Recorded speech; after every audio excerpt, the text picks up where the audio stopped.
창세기 12장부터 15장까지 말씀을 제가 짧게 정리를 한번 해볼 텐데, 지금까지 아브라함의 여정을 좀 알고 나면 오늘 말씀이 더욱 입체적으로 좀 이해가 될 수 있으니 잘 들어보시길 바랍니다.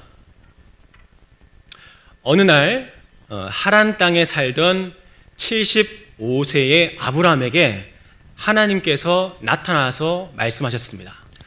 너는 너의 고향과 친척과 아버지의 집을 떠나 내가 내게 보여줄 땅으로 가라. 내가 너로 큰 민족을 이루고 내게 복을 주어 내 이름을 창대하게 하리니 너는 복이 될지라. 네, 깜짝 놀라셨죠? 네. 하나님 역할을 좀 하라고 맡겼습니다. 네. 여자 역할을 할 수 있는 분도 구하고 있습니다. 네, 아브라함이 명령을 약속을 받았는데 자손에 대한 명령과 또 땅에 대한 명령을 받습니다. 아브라함은 그 명령을 받아서 가족들을 데리고 출발합니다. 어딘지도 모르고 여정을 떠나죠. 그리고 마침내 가나안 땅에 도착합니다. 자, 근데 그 땅을 주겠다고 약속하신 그 하나님의 약속대로 그 땅을 갔는데 아브라함 입장에서 조금 속상한 거죠. 뭐야 이거? 하나님이 약속한 땅이 그 상태가 그리 좋아 보이지 않는 겁니다. 심지어는 그 땅에 가뭄이 듭니다. 여러분, 우리가 하나님이 주신 응답이 가끔은 좀 우리 성에 안 찰 때가 있죠. 아브라함이 그랬습니다. 아니, 하나님이 주신 땅이 왜 이렇지? 왜 이 모양이지? 이렇게 생각했습니다. 그래서 그 땅을 바라보지 않고 자꾸만 옆 나라를 계속 기웃기웃하고 있는 아브라함의 모습을 볼 수 있습니다. 그래서 애굽 땅으로 내려갑니다. 그리고 소돔과 고모라 땅도 한번 이렇게 살펴봅니다. 그런데 이 상황에서 자기 조카 롯이 어떻게 합니까? 선수를 쳐가지고 소돔과 고모라 땅을 차지해버리죠. 그러니까 아브라함 입장에서는 결국 가나안이야? 결국 하나님이 약속한 그 땅을 살아야 돼? 하고 속상한 마음이 있는데 하나님이 그 장면에서 나타나서 아브라함에게 약속하십니다. 아브라함아, 내가 너에게 이 땅에서 큰 민족을 이루게 될 것이다. 그렇게 약속하시죠. 자, 근데 아브라함이 하지만 마음에 좀 속상한 게 하나 더 있었습니다. 그게 뭘까요? 일단 받은 대로 땅은 받았는데 뭘 못 받았습니까? 자손을 못 받았잖아요. 아들을 주시겠다고 했는데 아들이 없는 거죠. 아쉬운 대로 땅에서는 살면 되는데 아들이 주겠다고 했던 시간이 흘러 10년이 지났습니다. 처음에는 설레임 반 기대 반으로 이렇게 하나님이 응답할 걸 기대했지만, 그러나 10년이 지났지만 아무 기대가 없자 아브라함이 속상한 거죠. 그래서 지난번 여러분 하나님께 속상해요라는 제목을 설교했을 때 창세기 15장 말씀에 하나님이 전쟁의 위험에 대한 두려움으로 아브라함이 떨고 있을 때에 하나님이 두려워하지 마라 라고 했더니 아브라함이 뭐라고 합니까? 고맙습니다. 이게 아니었죠? 하나님 언제 줄 건데요? 그런 이야기 하시지 않습니까? 하나님이 위로의 말씀을 주시는데 도대체 아들을 주긴 줄 겁니까? 저 그냥 포기하렵니다. 그 말씀을 전하죠. 그 말씀 한번 들어볼까요? 주 여호와여, 무엇을 내게 주시려 하나이까? 나는 자식이 없사오니 나의 상속자는 이 다맥색 사람 엘리에셀이다. 주께서 내게 씨를 주지 아니하셨으니 내 집에서 길린 자가 내 상속자가 될 것이나이다. 네, 아브라함이 속상했습니다. 하나님, 됐고요. 저기 내 종이나 그냥 상속자로 삼겠습니다. 근데 이 말을 듣고 나서 하나님이 아이고 그래? 그럼 지금이라도 그럼 한번 배를 불려볼까? 이렇게 하시면 좋겠는데 하나님 참 고집 세십니다. 어떻게 하십니까? 마음이 상할 대로 상한 아브라함에게 그 기미를 보여주지 않고 현상과 체험을 주지 않고 또 뭐 주십니까? 또 약속 주십니다. 야, 약속 믿어. 이게 믿음이야. 여러분, 아브라함에게 증거나 현상으로 믿음을 주지 않고 끝까지 말씀을 믿는 믿음을 주시는 하나님은 우리에게도 그러세요. 우리가 뭔가 하나님 이제는 내가 좀 이만큼 기다렸으면 뭔가 줄 때가 됐잖아요 하는 우리의 마음에 하나님은 그래 그럼 얘따 먹어라 이러지 않으세요. 끝까지 너 체험과 현상 그거 가지고 진짜 믿음 생기는 게 아니야. 내가 약속할게 하시면서 아브라함에게 하시는 약속이 뭡니까? 이스라엘의 언약식 짐승을 반으로 쪼개가지고 피가 난장한 그 자리를 지나가는 그 언약식을 통해서 야, 내가 약속 안 지키면 내가 이렇게 될게.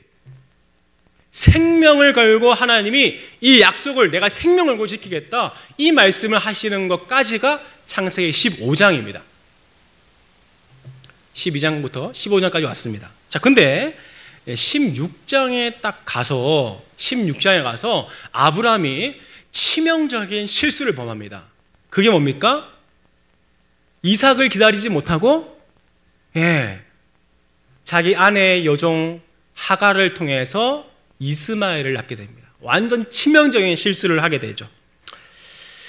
근데 이 상황을 좀 유심히 살펴보면 조금 이 속사정이 있습니다.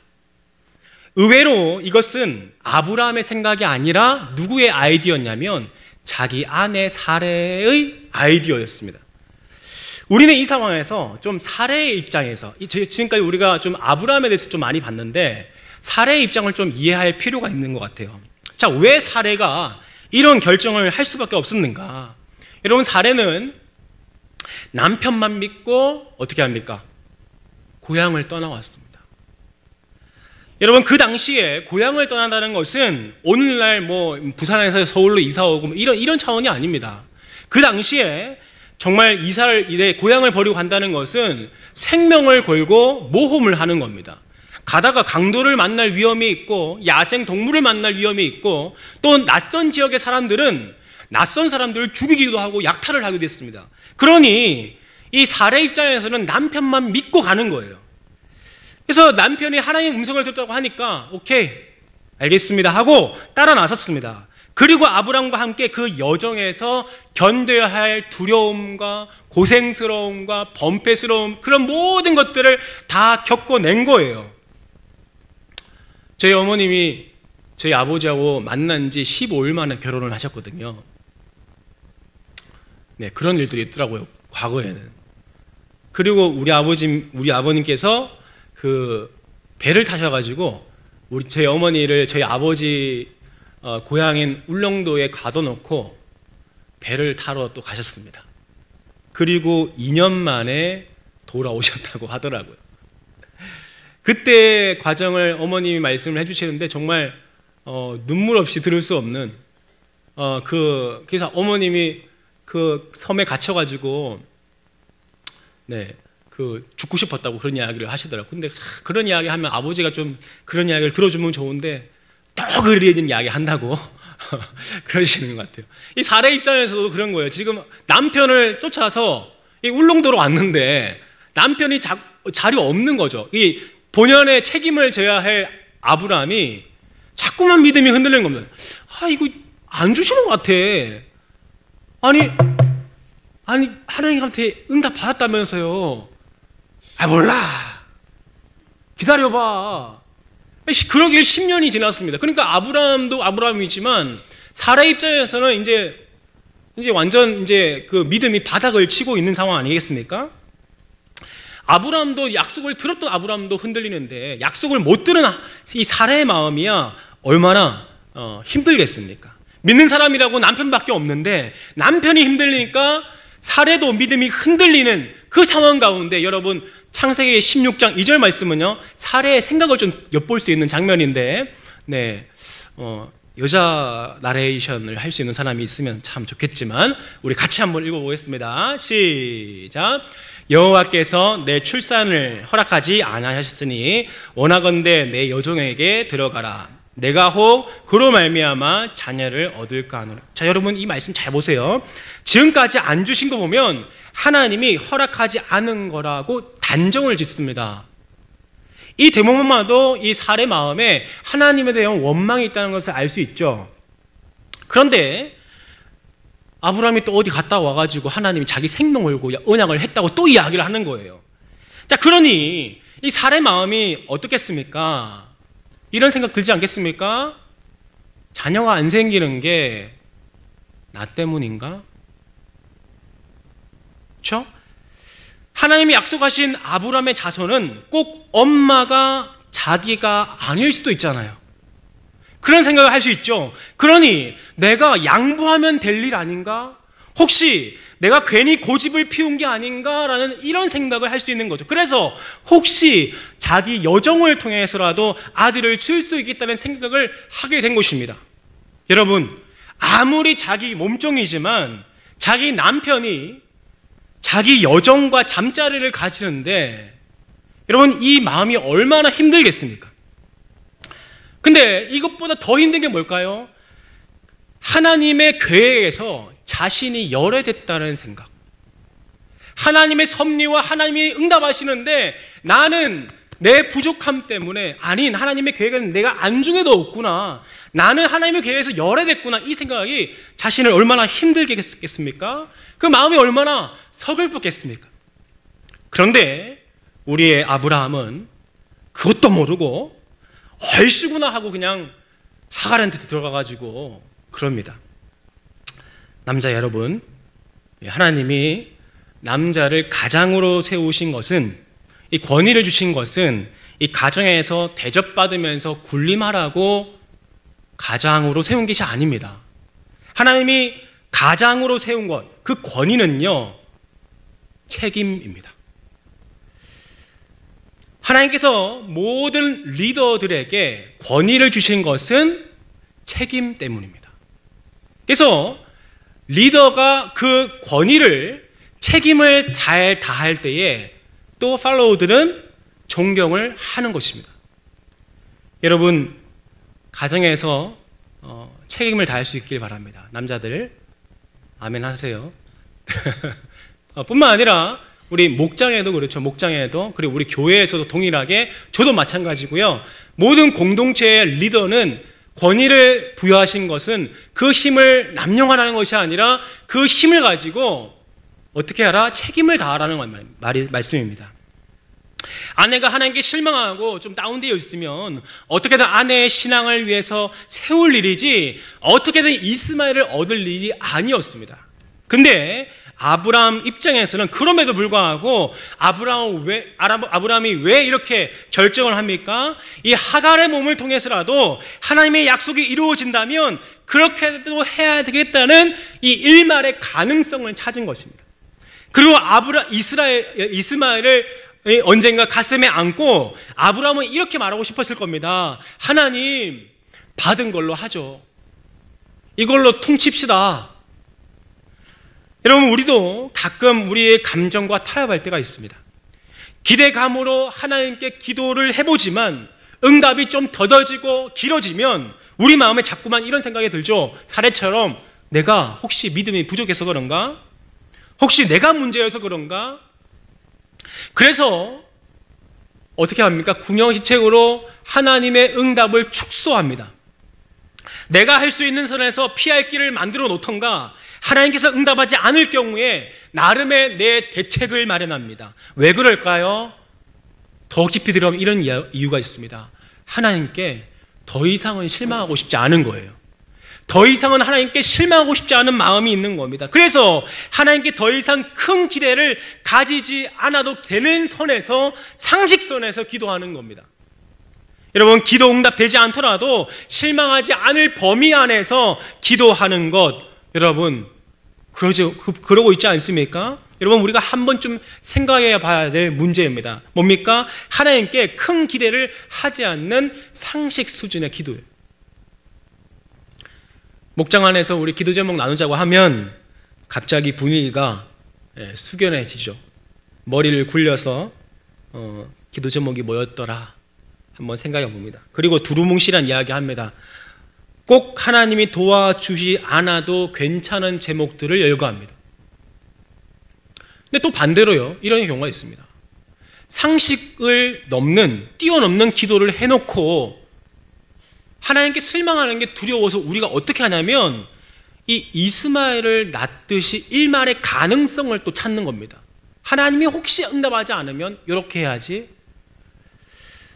아브라함은 아내의 허락하에서 이스마엘을 낳았습니다. 아내는 허락했는지 몰라도 이것은 하나님을 향한 불신이었고 죄였습니다.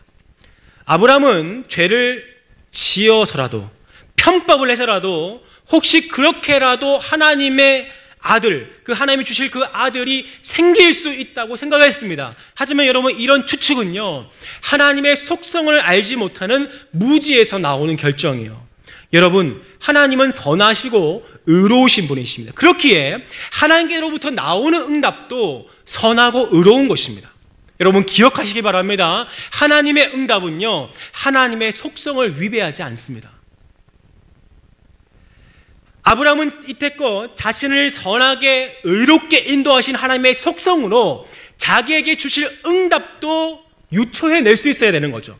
그런데 응답만을 추구하다 보니까 어떻게 합니까? 응답만 받아내려고 하는 거예요. 이것은 나의 주 대신 하나님을 제껴내고 하나님의 손만 구하는 겁니다. 하나님을 원하지 않고 응답만 추구하는 거예요. 죄송하지만 여러분, 이게 하나님 보실 때는 불신이고 죄인 것입니다.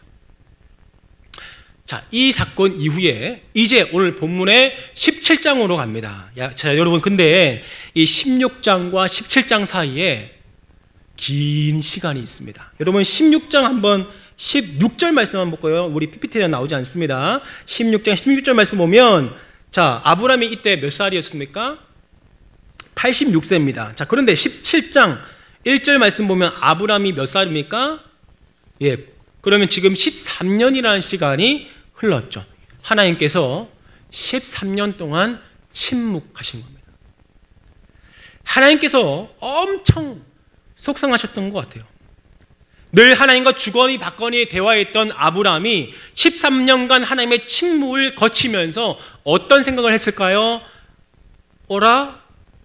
혹시나 실수한 거 아닌가? 라고 생각했겠죠.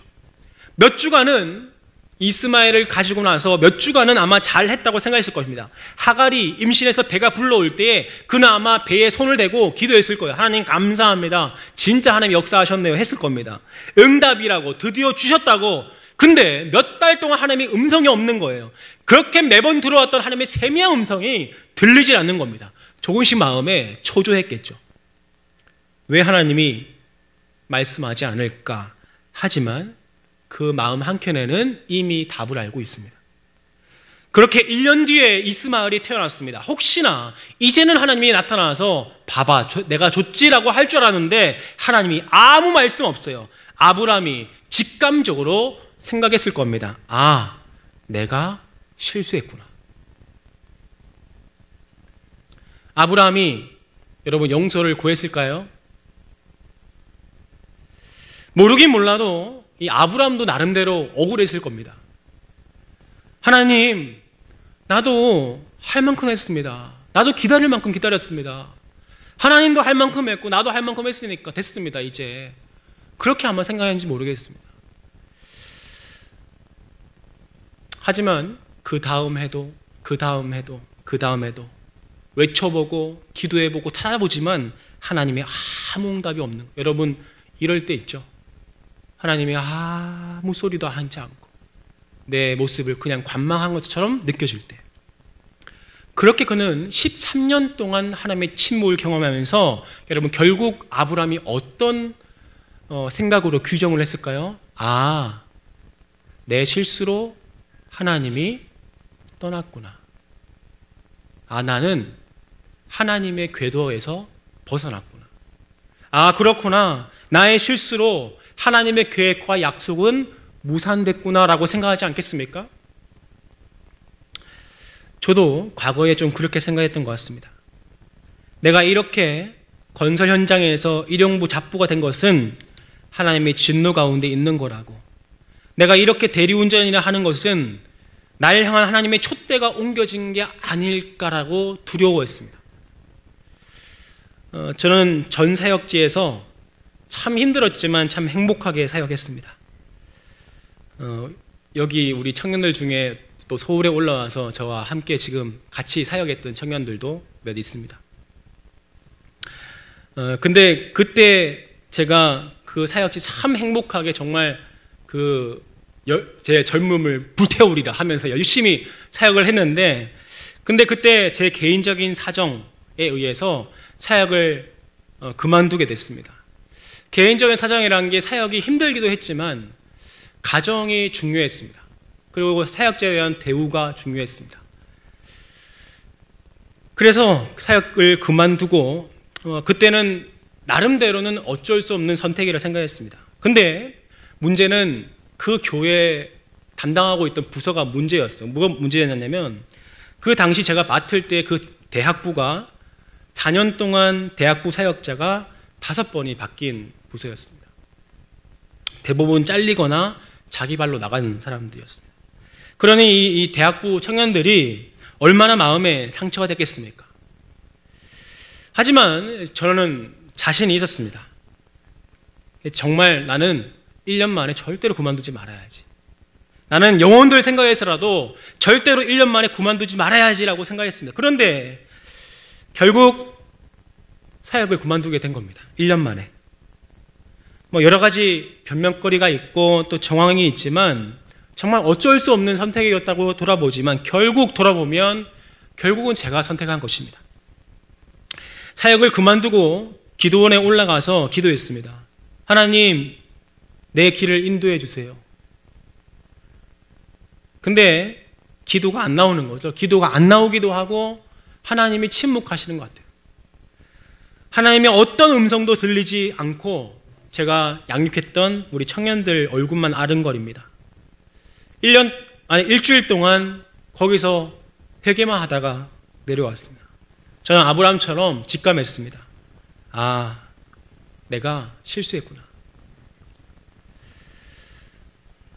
사역을 그러고 나서 2년 동안 사역지가 없이 보냈습니다. 그간 2년 동안 기도를 했습니다. 하나님, 다시 기회 주신다면 내 가족도, 내 일상도, 내 처우도 아닌 사명 감당하겠습니다. 그리고 여기 와 있습니다. 하나님께서 서울교회로 인도해 주셨습니다. 근데 그 당시에 제 마음에 그런 마음이 들었습니다. 하나님의 계획이 내 실수로 인해서 무산됐구나. 하나님이 나를 향한 하나님의 계획이 촛대를 옮겨서 이제는 나는 버린 몸이 되었구나. 근데 하나님께서 그렇게 하지 않으셨더라고요. 13년 만에 침묵을 경험했던 이 아브라함이 17장 1절에서 하나님이 나타나셔서 아브라함에게 말씀하십니다. 뭐라고 말씀하십니까? 나는 전능한 하나님이라 너는 내 앞에서 행하여 완전하라. 네, 나는 전능한 하나님이다. 13년 동안 하나님의 계획 가운데 버려졌다고 생각했던 아브라함 아닙니까? 이스마엘에 대한 어떤 내 실수지라고 생각했던 그 아브라함이 나는 전능한 하나님이라는 말씀을 듣고 하나님 그렇습니다. 내가 하나님의 능력을 제한했습니다라고 고백하지 않겠습니까? 하나님, 내가 하나님의 능력을 제한했습니다. 내가 그렇게 실수했습니다라고 하지 않겠습니까? 하나님의 그 엄중한 말씀의 무게가 느껴집니다. 이 말씀을 듣고 아마 아브라함은 바닥에 엎드렸을 겁니다. 두려웠겠죠. 자, 이때 하나님은 아브라함에게 또 아들을 주겠다고 이제 약속을 하시면서 한 가지 명령을 주십니다. 그 명령이 뭘까요? 명령이 할례를 하라는 거였습니다. 여러분, 할례가 오늘날로 뭐죠? 포경수술입니다. 포경수술. 이 성기 앞에 포피를 잘라내는 겁니다. 요즘에는 어릴 때 초등학교 때 이제 포경수술을 하는데 여러분, 이 당시에 성인들을 해야 되는데 마취를 할 수 있었을까요? 나이프가 예리했을까요? 쉽지 않은 거죠. 여러분, 그걸 자기 혼자만 하는 게 아니고 자기 집에서 길리운 자들을 다 데리고 해야 됩니다. 연합군과 싸울 때 자기 그 하인이 몇 명이었습니까? 318명이었는데 장정만 318명인데 남자를 다 해야 되니까 아마도 500명 정도 되는 남자들 줄 세워놓고 다 꺼내. 그걸 잘라내야 되는 이 번거롭고 고통스러운 일을 하라고 하시는 겁니다. 여러분, 하나님이 이 일을 통해서 아브라함에게 또 그 가정에 그 공동체에 하고자 하는 말씀이 뭡니까? 너 생물학적으로 완전히 끊어졌어. 상징적으로 이스마엘을 낳고 싶은 인간의 노력과 방법을 통해서 하나님의 응답을 대체하려고 하는 그 노력 자체를 끊어라는 거예요. 끊어라. 맞아, 너는 끝이야. 너 못해. 하나님의 사역과 하나님의 나라를 위해서 네가 어떻게 쓰임받는 것 너 못하는 거야. 맞아, 못하는 거야. 생물학적으로 끊어졌음을 보여주시는 것이죠. 인간의 노력으로 도저히 이룰 수 없는 것임을 인정하라는 것입니다. 자, 그리고 하나님께서 아브라함에게 무엇을 주십니까? 새 이름을 주십니다. 사레에게도 이름을 주십니다. 그런데 좀 황당하죠? 이름이 뭡니까? 이름 뜻이 아버지입니다. 이름 뜻이 어머니입니다. 열국의 아버지, 열국의 어머니라는 별명을 주십니다. 아들도 없는데, 자손도 없는데 아버지라는 이 코미디죠. 그래서 아브라함이 그 이름을 듣고 피식하고 웃습니다. 자, 그 장면 한번 보겠습니다. 아브라함이 엎드려 웃으며 마음속으로 이르되 100세 된 사람이 어찌 자식을 낳을까? 사라는 90세니 어찌 출산을 하리요? 아브라함이 이에 하나님께 아뢰되 이스마엘이나 하나님 앞에 살기를 원하나이다. 네, 속으로 웃었습니다. 아이고 무슨. 그러면서 하나님께 하는 말이 18절 말씀 보면 하나님 이스마엘이나 잘 살길 원합니다. 하나님 또 무슨 말입니까? 내가 이미 포기한 지 오래입니다. 여러분, 이 사람이 믿음의 조상 맞습니까? 여러분, 믿음이 없어도 이렇게 없을 수 있습니까? 하나님이 13년 만에 나타나서 나 전능한 하나님이야. 내가 이제 이룰 거야. 그리고 네 이름 바꿔줄게 하는데 아브라함 하는 말이 됐습니다. 나 포기한 지 오래예요. 하나님 됐습니다. 그러고 있는 거예요. 자, 그런데 여러분 신기한 건요. 여러분 구약 성경은요. 영화의 화면과 같고 신약 성경은 자막과 같거든요. 근데 신약 성경에서 이 대목을요. 이렇게 이야기하고 있습니다. 로마서 4장 19절 말씀부터 보면 우리 같이 한번 읽어볼게요. 4장 19절부터 시작. 그가 100세나 되어 자기 몸이 죽은 것 같고 사라의 태가 죽은 것 같음을 알고도 믿음이 약해지지 아니하고 믿음이 없어 하나님의 약속을 의심하지 않고 믿음으로 견고하여져서 하나님께 영광을 돌리며 약속하신 그것을 또한 능히 이루실 줄을 확신하였으니. 자, 여러분 질문할게요. 여러분 도대체 어느 부분이 믿음으로 고백한 거죠? 어느 부분이 의심 안 한 부분이고 어느 부분이 지금 아브라함이 확신한 부분이죠? 여러분 솔직히 그냥 이 논리적으로 본다면 이거 완전 거짓말 아닙니까? 아브라함이 비웃었습니다. 하나님 됐습니다. 처음에는 엘리에셀이나 두 번째는 이스마엘이나. 근데 비웃으면서 하나님의 일하심에 대해서 거부했던 아브라함의 상태를 성경은 말하기를 믿음으로 살았다고 이야기하는 거죠. 자, 그러면 여러분 뭐가 그의 믿음인가? 오늘 우리가 이 말씀 전하기 위해서 여기까지 왔습니다. 성경은 뭐가 그의 믿음이기에 그를 믿음으로 살았다고 전하고 있는가? 여러분 바로 오늘 본문 말씀 23절 말씀입니다. 우리 같이 한번 읽어볼게요. 처음 시작. 예, 아브라함이 하나님이 자기에게 말씀하신 대로, 자, 뭘 행했습니까? 할례를 했습니다. 할례를.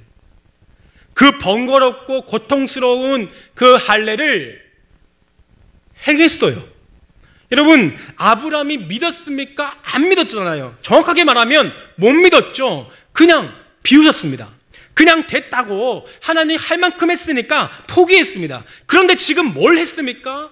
마음은 믿지 못하겠는데 지금 하라고 하신 것을 했다는 것입니다. 근데 놀라운 것은 성경은 이것을 믿음으로 규정하고 있다는 거예요. 여러분 이게 아브라함이 믿음의 조상일 수 있는 이유이고 우리도 믿음의 조상으로 따라서 모방할 수 있는 가능성인 것입니다. 누가 봐도 소망 없고 자기 자신이 봐도 나는 현실적으로 좌절하기에 딱 좋은 상태. 근데 심지어는 나도 그걸 믿지 못하는 상태인데 하나님께 어떤 기대도 없는데 그래서 기도 제목 네 발자 상식 수준에서 나는 가족 구원 뭐 인류 평화 이런 거나 기도 제목을 내는 게 내 수준인데, 그런데 불구하고 그가 한 것이 무엇입니까? 오늘 지금 당장 하나님이 하신 걸 내가 순종했다는 거예요. 여러분, 우리의 수준을 우리가 알지 않습니까? 우리는 하나님께 놀라운 것을 기대하지 않습니다. 실망이 반복되면서 상식 수준을 구하는 게 우리의 수준입니다. 그럼에도 불구하고 우리도 아브라함으로 인도하셨던 하나님이 우리도 그렇게 인도를 받는 방법이 있는데, 그게 뭡니까? 지금 오늘 일상에 집중하는 거예요. 너무 멀리 보는 게 아니라 5년 뒤에 10년 뒤에 미래를 보고 지레 짐작해서 걱정하지 않습니다. 그냥 그건 주님께 맡겨드리는 거예요. 하지만 그 미래를 가지고 장난치는 게 누굽니까? 사탄이에요. 그래서 어떻게 합니까? 타로 좀 보라는 거예요. 네? 점치라는 거예요. 오늘의 운세 보고 오늘 동쪽에서 누가 나타날지, 저쪽에서 귀인이 나타날지 말지 그거 보라는 거예요. 여러분, 그리스도인이 그거 보는 건 너무너무 가오 안 사는 일입니다. 믿음이 없어도, 여러분, 다른 거 믿음 없어도 괜찮아요. 하지만 미래를 하나님이 아닌 다른 신에게 맡기는 것은, 여러분, 우리의 믿는 자의 가오가 아니에요. 하나님의 말씀은 그 미래는 하나님께 맡겨드리고 너는 오늘에 집중해라는 거예요. 대단한 믿음이 없어도, 오늘 우리가 찬양한 것처럼 대단한 믿음이 없어도 될 것 같지 않고 너는 이미 포기한 상태로 할지라도 오늘의 삶 가운데 하나님이 명령하신 것을 순종하는 거예요. 그때에 하나님은 그것을 우리의 믿음으로 보시고 결국 우리를 향한 하나님의 계획이라는 그 궤대 속으로 우리를 집어넣는 거예요. 그리고 하나님이 인도해 가시는 것입니다. 우리는 사명이란 걸 너무 거창하게 생각합니다. 위대한 일은 우리가 하는 게 아니라 하나님이 이루시는 거예요. 우리가 할 수 있는 것은 지금 내가 할 수 있는 것에 집중하는 거예요. 우리는 이렇게 생각해요. 내가 저거 하면 진짜 잘할 것 같은데. 내가 저 위치 가면 참 잘할 것 같은데.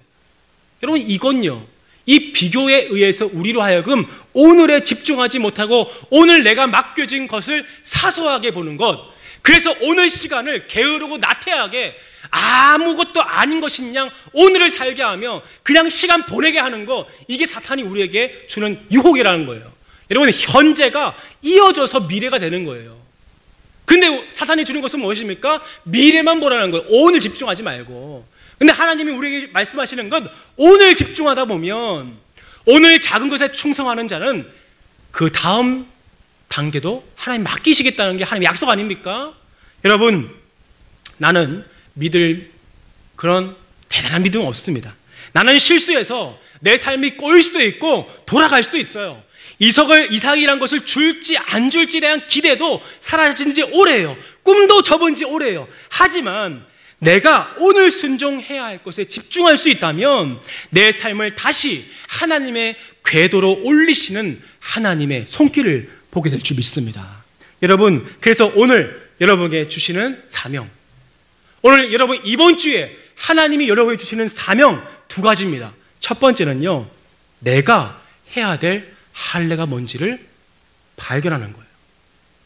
하나님이 이번 주에 순종하라는 그 순종거리가 뭔지를 발견하는 것, 우리의 임무고 우리의 몫입니다.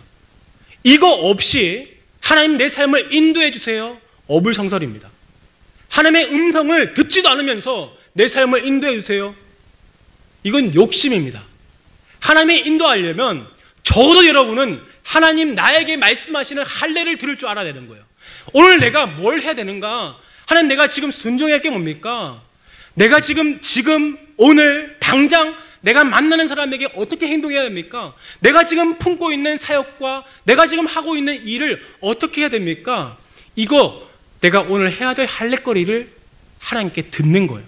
두 번째 뭡니까? 그 말씀에 순종하는. 하나님께 별 기대가 없고 또 상식 수준에서 내가 하나님의 음성을 하나님께 내가 기도한다 할지라도 믿음이 없어도 괜찮습니다.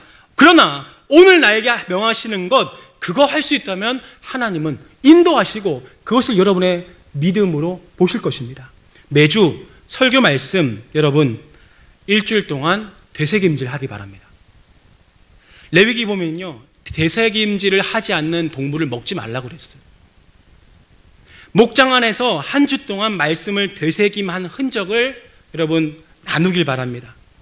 바라기는 믿음의 동력자들과 함께 나누고 점검받고 또 격려받길 바래요. 혼자는 힘들어요. 그래서 목장이라는 삼겹줄을 필요로 하는 것입니다. 나는 끊어질 수 있지만 삼겹줄은 끊어지지 않습니다. 오늘 내가 해야 될 할례, 오늘 내가 해야 될 순종을 찾아서 살아오는 흔적을 목장 안에서 나누길 바래요. 이게 있는 사람들, 그 흔적이 있는 사람들은요, 목장 모임이 너무너무 재밌고 내 목장 모임이 내가 살 수 있는 숨통일 겁니다. 하지만 그 흔적이 없으면 여러분 목장이 그렇게 힘들어요. 왜? 할 말이 없거든. 그러나 여러분이 살아서 어떻게든 애써서 실패했더라도 성공했더라도 그게 나에게는 또 하나님을 바라볼 수 있는 여지가 되는 것입니다. 여러분 그 말씀에 순종하다 보면 언젠가는 내 인생 끝이구나 생각했던 그 자리가 하나님의 시작이란 것을 깨닫게 될 줄 믿습니다. 할렐루야. 이번 주 한 주간 주님 말씀하시는 할례 집중하고 그 말씀에 순종할 수 있는 여러분 되기를 축복합니다. 기도하겠습니다.